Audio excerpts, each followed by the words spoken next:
Baik, Bapak Ibu, barangkali masih ada yang ingin bertanya ke Pak Atan, kami persilakan.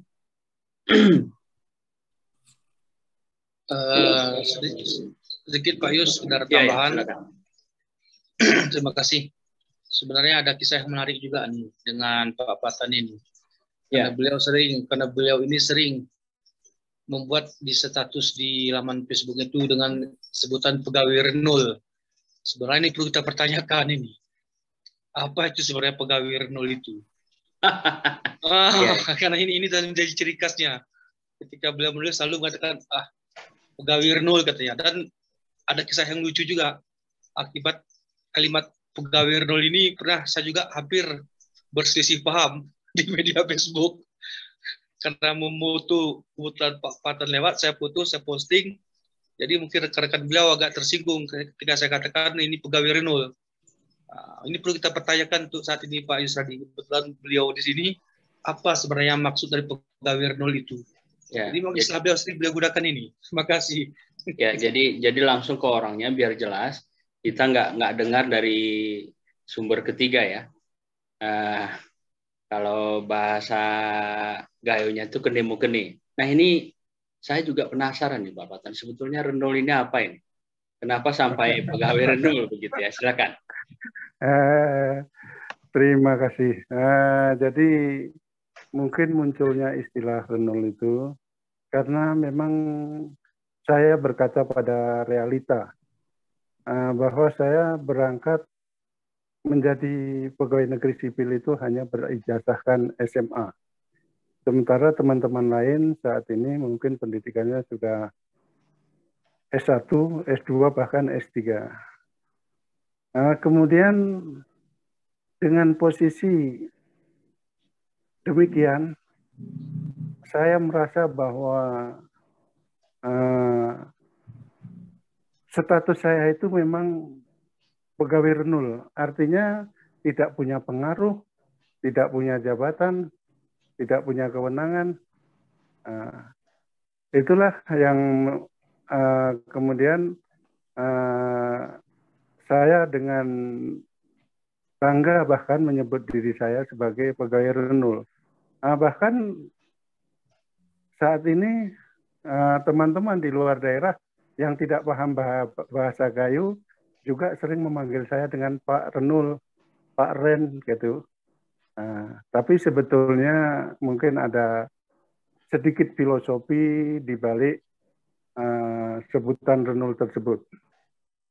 Sebetulnya awalnya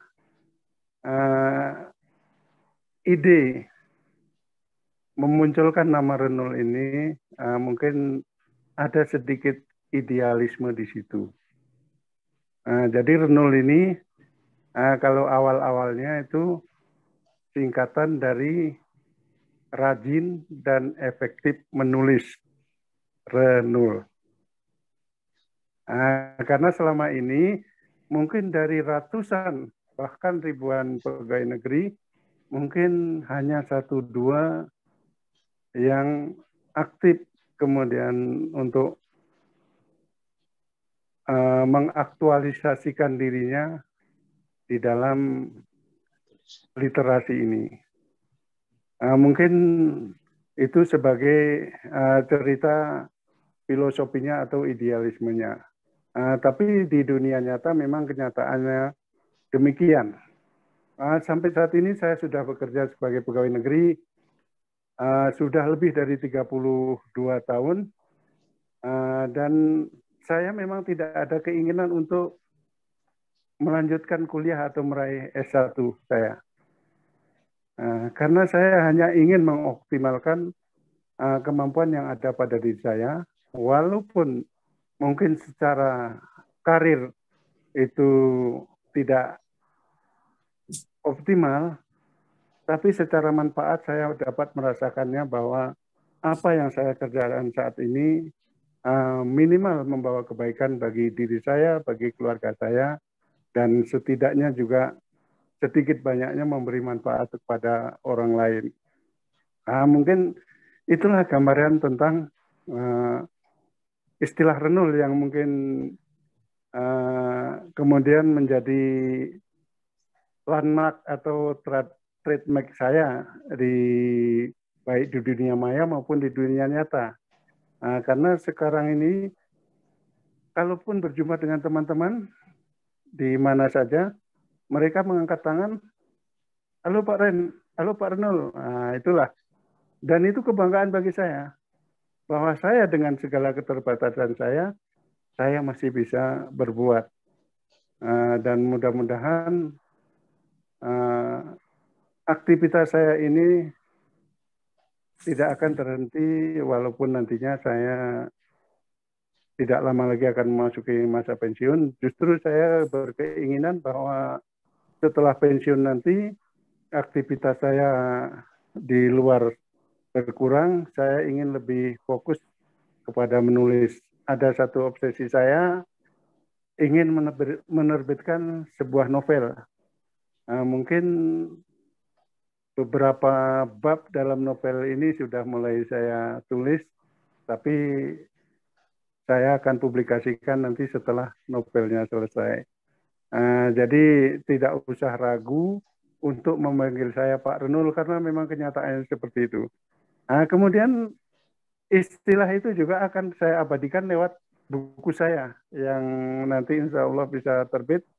Itu catatan perjalanan saya ke berbagai daerah, di mana dalam perjalanan saya tersebut, saya banyak bertemu dengan orang, banyak melihat sesuatu yang belum pernah saya lihat, banyak belajar tentang sesuatu yang sebelumnya saya tidak tahu, dan itu akan saya tuangkan dalam sebuah buku yang saya beri judul Jejak Kaki Si Renul.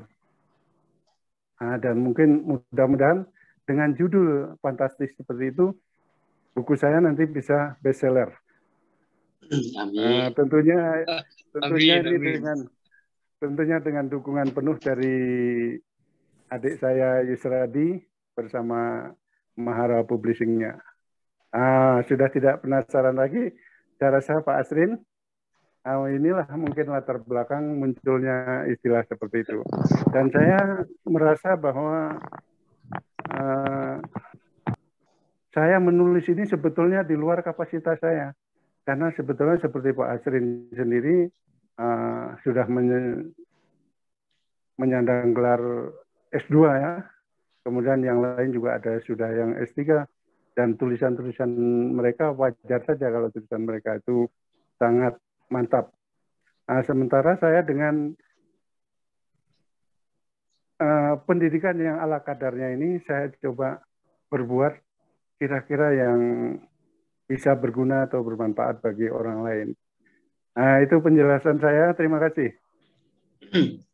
Ya, ini kita langsung mendapat penjelasan dari orangnya langsung, Pak Asrin.